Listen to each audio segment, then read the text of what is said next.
I never thought the man I loved would be the one to break me. My name is Anna, and this is the story of how my world shattered in the middle of our perfect kitchen, and how a simple watch on my wrist became my silent savior. It all started like any other evening. I had just come home from my shift at the hospital, my feet aching but my heart full because I knew Mark would be waiting. We had been married for 6 years. 6 years of what I believed was real love. He was charming, successful, the kind of man who opened doors and remembered anniversaries. Our friends called us the perfect couple. I believed them. That night, the house smelled of the lasagna I had prepped the night before. I kicked off my shoes by the door and smiled when I heard his keys on the counter. "Hey, babe," I called out softly, walking into the kitchen. "How was your day?"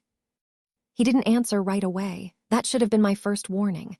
Mark stood by the fridge, staring at his phone, his jaw tight. Lately, those silences had been growing longer. The little criticisms had turned sharper. "You're always tired," he would say. "You care more about your patients than me." I told myself it was stress from his job in finance. I told myself love meant patience. I walked up behind him and wrapped my arms around his waist, resting my cheek against his back. "I missed you," I whispered. He pulled away, not gently. "Not now, Anna." The rejection stung, but I brushed it off. I started setting the table, humming quietly to fill the heavy silence.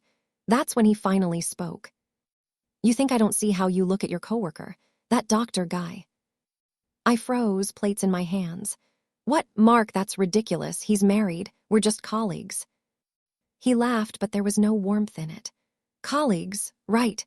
You come home smiling about your long talks, while I sit here waiting like an idiot." I tried to explain. I tried to reason.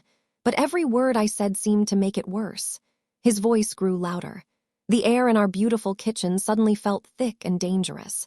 I backed up toward the counter, my heart pounding. That's when he snapped. He moved so fast I barely registered it. One moment he was yelling, the next his hand was around my arm, yanking me forward. My hips slammed into the edge of the counter.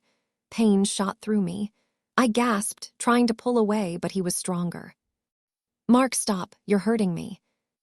"You think you can disrespect me?" His face was inches from mine, twisted with rage I had never seen before. "After everything I've done for you." I begged him. I told him I loved him, but love didn't exist in that moment. He grabbed the back of my neck and slammed my face down onto the cold granite counter. The impact stole my breath. Stars exploded behind my eyes. I tasted blood. And then I heard the drawer open, the unmistakable sound of metal sliding against wood. He pulled out a knife. My body went cold with terror. I could feel the sharp edge hover near my cheek as he pressed me harder against the counter. "You belong to me, Anna. Don't you ever forget that." Tears streamed down my face, mixing with the blood from my lip. In that horrifying second, all I could think was, this is how I die, in my own kitchen, by the man who promised to protect me. But something else was happening too, something I didn't realize in the moment. My smartwatch, the one I wore every day for tracking my steps and heart rate, had been quietly recording. When my face hit the counter, the fall detection triggered. The audio recording started automatically, capturing every scream, every threat, every sick word he said to me. I didn't know it then. All I knew was pain and fear. He finally let go. The knife clattered back into the drawer. He stepped away like nothing had happened, breathing hard. "Clean yourself up," he muttered, "and don't make me do that again." I slid to the floor, trembling, too scared to move.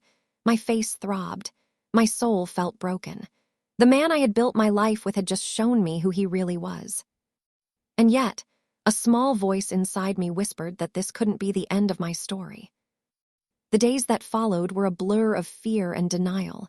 I told myself it was a one-time thing, that Mark was under pressure, that if I loved him better, he would never do it again. I wore makeup to hide the bruises. I called in sick to work so no one would ask questions. Every time he came home, my stomach twisted into knots. He apologized the next morning. Flowers, tears, promises. "I don't know what came over me, baby. I love you so much. I'll never hurt you again." I wanted to believe him. God, I wanted to believe him. I stayed. but the tension never left our house. It lived in the walls. Small things set him off: dinner being late, a text from a friend, even the way I folded his shirts. The loving man I married slowly disappeared, replaced by someone who watched my every move. One night, about 2 weeks later, I tried to leave. I waited until he was asleep, packed a small bag, and crept toward the door. My hand was on the knob when the lights flipped on. "Where do you think you're going?" His voice was ice cold. He stood at the top of the stairs, staring down at me like I was prey. I froze. He came down slowly, each step deliberate. I backed into the living room, heart hammering. "Please, Mark, we need space. This isn't healthy." He laughed bitterly. "You think you can just walk out on me, after everything?" That night he didn't hit me. He didn't need to. The threats were enough. He reminded me that my name was on the house, that our finances were tangled, that no one would believe me if I spoke up. "You're nothing without me, Anna, just a pathetic nurse who thinks she's special." His words cut deeper than any slap. They made me doubt myself. Was I overreacting? Had I pushed him too far? The betrayal wasn't just physical anymore, it was the slow destruction of my spirit. The man who once made me feel safe had become my cage. I started sleeping with one eye open. I hid my phone. I smiled at friends and lied through my teeth. Inside, I was dying. Every morning, I looked in the mirror at the fatting bruises and whispered, "You have to get out, you have to." But fear is a powerful chain. Then came the night. Everything broke wide open. We were arguing again, something stupid about money. His temper flared. This time, I saw it coming. When he lunged, I tried to run. He caught me by the hair and dragged me back to that same kitchen counter, the same granite that still carried the memory of my blood. He slammed me against it again, harder this time. My forehead cracked against the edge. The pain was blinding. I screamed. He grabbed the knife once more, pressing it against my throat while whispering the most terrifying things a husband can say to his wife. "You'll never leave me. If I can't have you, no one will." I cried. I begged. I told him I was sorry even though I had done nothing wrong. In that moment, I truly believed my life was over. But my watch was listening. It captured every second. His threats, my sobs, the sound of my face hitting the counter, the clatter of the knife, my desperate pleas for him to stop. When he finally released me and stormed out of the house to clear his head, I stayed on the floor for a long time, shaking. Blood trickled from my forehead. My body hurt everywhere, but something shifted inside me. I looked down at my watch. The screen showed a small notification. "Fall detected. Emergency recording saved." I opened it with trembling fingers. And I heard his voice again, clear as day, threatening to end me. For the first time in months, a different feeling replaced the fear. It was quiet, but it was there. Anger. I didn't go to the hospital that night.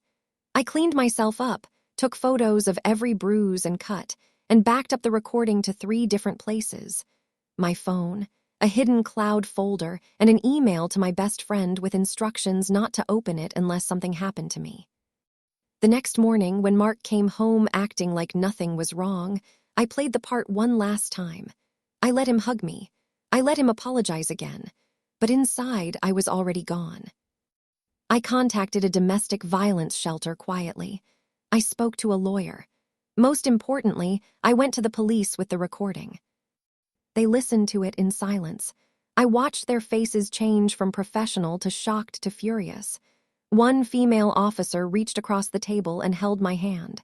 "This is more than enough," she said softly.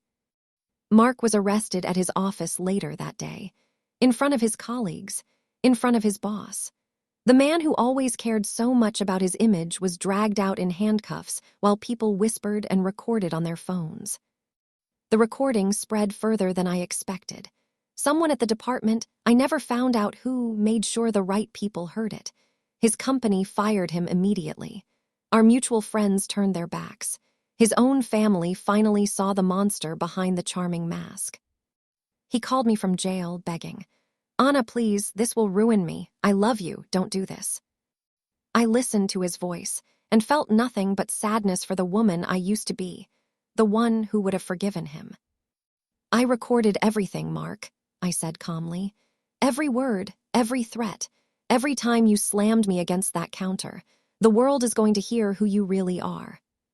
He cried, he cursed, he threatened, but it was too late. The court case moved faster than I expected. The evidence was undeniable. His lawyer tried to claim it was a heat-of-the-moment argument. The judge didn't buy it. Mark was sentenced to 18 months in prison and a permanent restraining order. I sold the house. I left the city. I started over in a small coastal town where no one knew my story. I kept my job as a nurse, but now I volunteer at a women's shelter twice a week. I help other women find their voice when theirs has been taken. Some nights I still wake up shaking, remembering the cold granite against my face and the glint of that knife. But those nights are becoming fewer. I'm learning to breathe again, to trust again, to love myself first.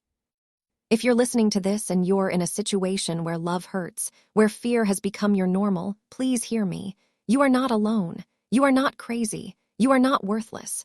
There is help. There is a way out. And sometimes the thing that saves you is smaller than you think. A friend, a recording, a single moment of courage. My watch didn't just record evidence that night. It recorded the moment I decided I was worth fighting for. I'm Anna. I survived. And I am finally truly free. Thank you for listening to my story. If it helped you even a little, please share it. Someone out there needs to know they can make it through too. Never let anyone convince you that your pain doesn't matter. Your voice matters. Your life matters. And sometimes, the quietest things like a watch on your wrist can speak the loudest truth.